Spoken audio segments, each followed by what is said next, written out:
हम ही को कातिल कहेगी दुनिया, हमारा ही कत्लेआम होगा। हम ही कुएं खोदते फिरेंगे, हम ही पे पानी हराम होगा।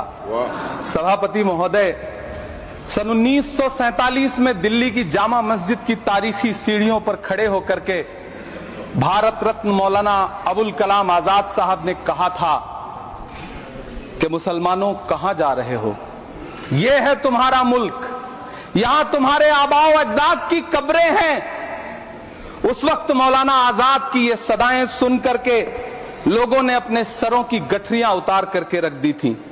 आज उसी दिल्ली में मौजूद देश की संसद में एक बिल आया है जो हमसे उसी जामा मस्जिद की सीढ़ियों के सबूत मांगेगा, जो उन्हीं सीढ़ियों के पास अपनी कब्र में सोए हुए मौलाना आजाद को फिर से कब्र से सदा देनी पड़ेगी कि ये जो कब्र है वो मेरी कब्र है, ये किसी सरकार की जागीर नहीं है।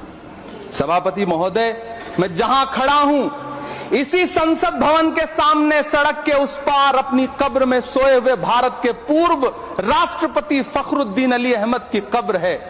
शायद अब उस कब्र से भी सदाएं आए कि ये कब्र मेरी कब्र है, ये सरकार की जागीर नहीं है।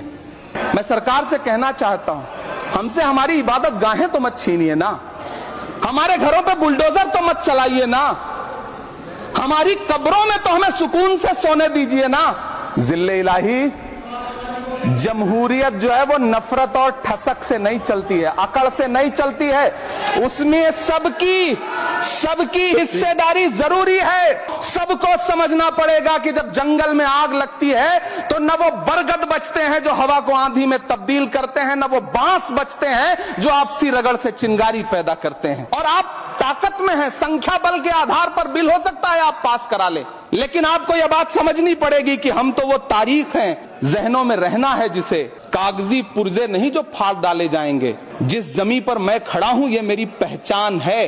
आप आंधी हैं तो क्या मुझको उड़ा ले जाएंगे?